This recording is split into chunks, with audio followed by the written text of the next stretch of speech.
Bismillahirrahmanirrahim. Assalamualaikum warahmatullahi wabarakatuh. Rabbi sholli sadri wa yassir amri wahlul 'uqdatam min lisani yafqahu qawli. Selamat pagi sahabat fitness mania dimanapun berada. Jumpa lagi dengan saya Ervan di channel Mas Ervan.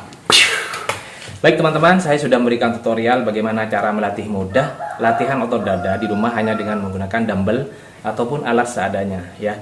Nanti akan saya kembangkan latihan-latihan otot dada ya, saya variasikan juga sesuai jadwal saya yang latihan di gym ya. Jadi misalkan Senin saya chest, tricep, bicep, boleh tricep, boleh bicep, akhirnya ujung-ujungnya finishingnya.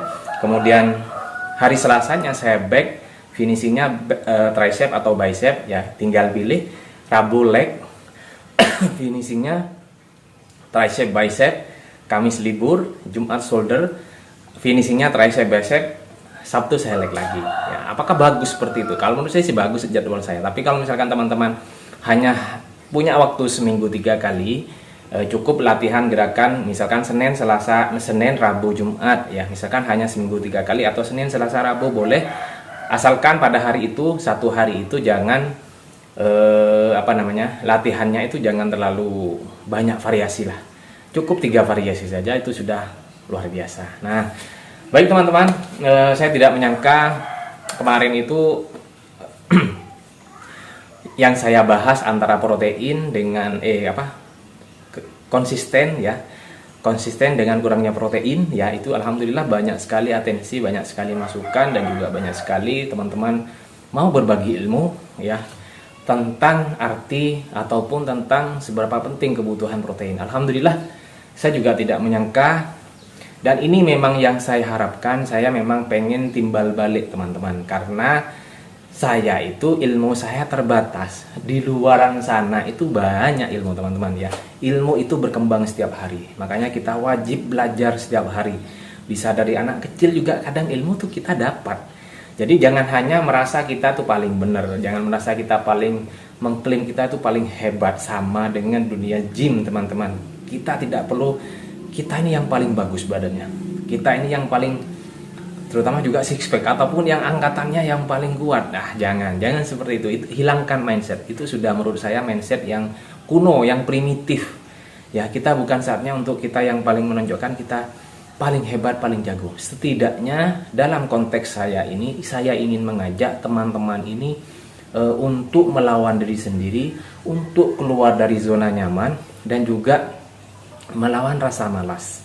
Karena yang paling terberat itu bukan musuh orang lain teman-teman, dari musuh diri sendiri ya.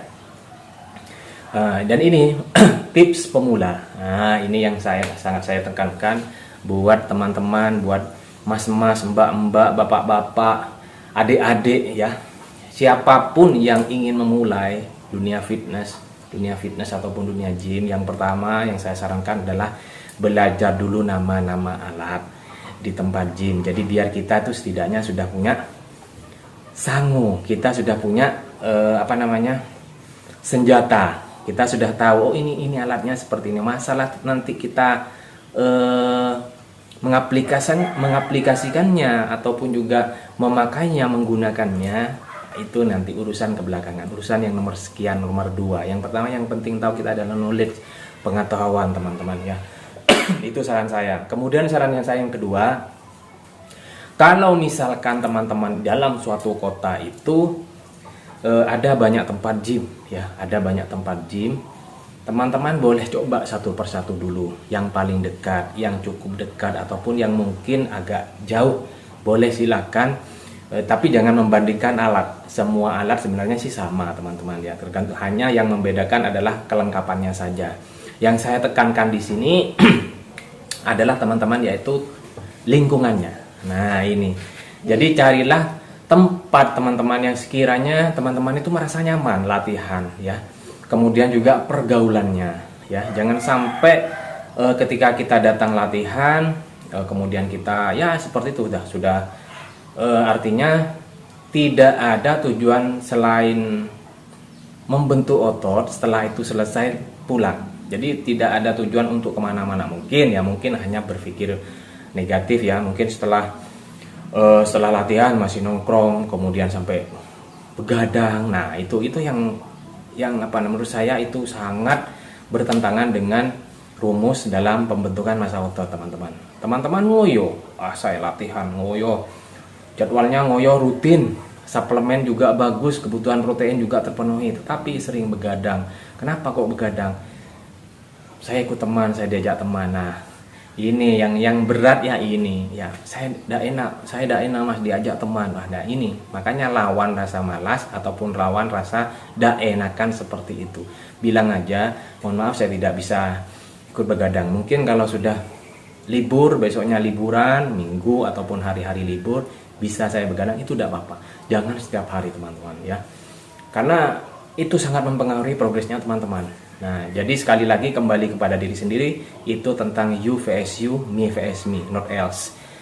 Musuh kamu adalah kamu sendiri dan musuh saya adalah saya sendiri, bukan yang lain. Nah, ini salah satu kunci. Karena banyak juga saya memperhatikan beberapa klien saya itu memang salah dia itu pola hidupnya. Jadi dia mengentengkan yang namanya pola tidur. Gampang lah nanti. Akhirnya ya itu stuck. Programnya stuck, jalan di tempat, bahkan mengalami kemunduran, bahkan akhirnya dia kemudian berhenti latihan. Nah, ini yang saya hindari, teman-teman. Ini makanya buang mindset seperti itu, buang pikiran seperti itu, ya. Pokoknya kalau teman-teman sudah mau membangun massa otot, mau merubah pola hidup sehat, ya udah rubah saja dulu pola hidupnya. Jangan terpengaruh sama lingkungan yang kurang baik. Nah, ini saran saya, teman-teman. Kemudian yang nomor 3, nah ini juga saya kembalikan kepada yang masalah kemarin, masalah protein. Sekali lagi, jangan fokus sama protein apa yang mau dipakai. Ya, fokuslah pada kebutuhan protein harian, entah itu walaupun tahu, tempe, telur, daging, ya. Sebenarnya memang banyak juga yang paling bagus itu adalah dari good fat-nya, ya, ataupun lemak yang berkualitas, lemak yang bagus. Bisa di-sharing nanti, bisa di-share, bisa browsing nanti tentang good fat ataupun lemak yang bagus, ya. Bukan semata-mata memang hanya dari protein, tetapi kita juga butuh good fat, teman-teman, ya. Kita butuh lemak yang baik, karena lemak itu tidak semuanya jahat. Yang jahat itu adalah diri kita sendiri. Kita menimbun lemak dari dari minyak, dari tepung, tetapi kita tidak gunakan dengan aktivitas kita, aktivitas fisik ataupun aktivitas olahraga. Nah, ini yang salah. Bukan dari makanannya yang salah. Banyak orang persepsi seperti itu. Kamu pasti gara-gara sering makan, ya. Pasti kamu sering gara-gara makan minyak goreng-gorengan. Nah, malah makanan yang disalahkan. Nah, ini ya, hilangkan. Ini adalah salah satu menurut saya buat teman-teman itu tips buat fitness pemula agar kedepannya bisa berhasil. Karena sekali lagi musuh terberat itu adalah diri kita sendiri, ya. Memang kita bisa bukan kita bisa sebenarnya. Ketika ada omongan yang tidak baik tentang kita ataupun juga misalnya, "Buat apa kamu latihan gini-gini?" Kita memang tidak bisa mengontrolnya, teman-teman.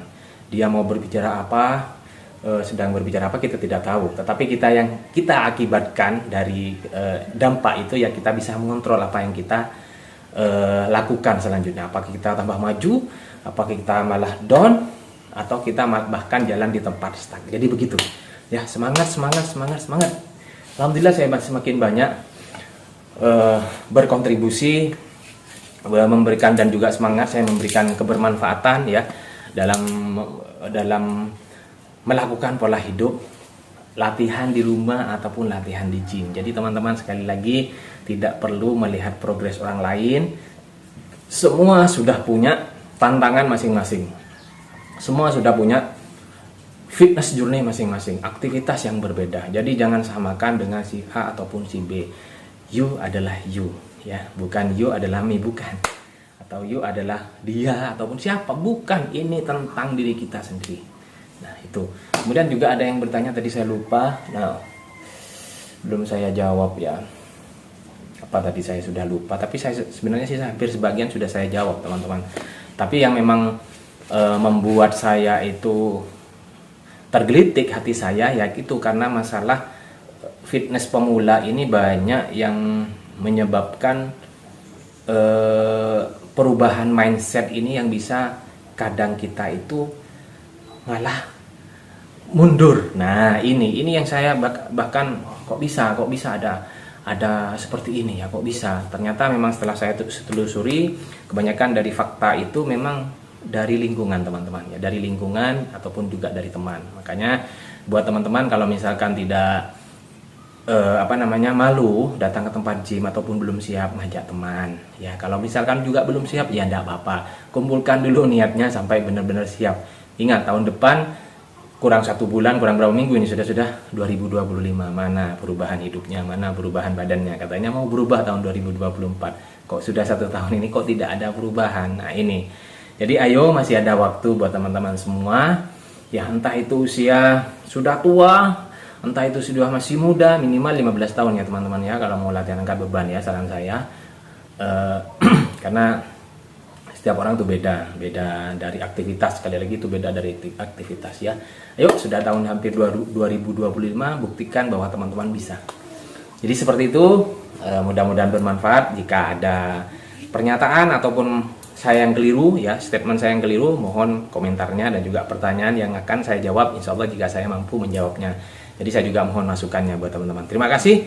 Tetap dukung channel saya dengan cara subscribe, like, comment, and share sebanyak-banyaknya. Saya akhiri. Assalamualaikum warahmatullahi wabarakatuh. Salam sehat, salam bahagia.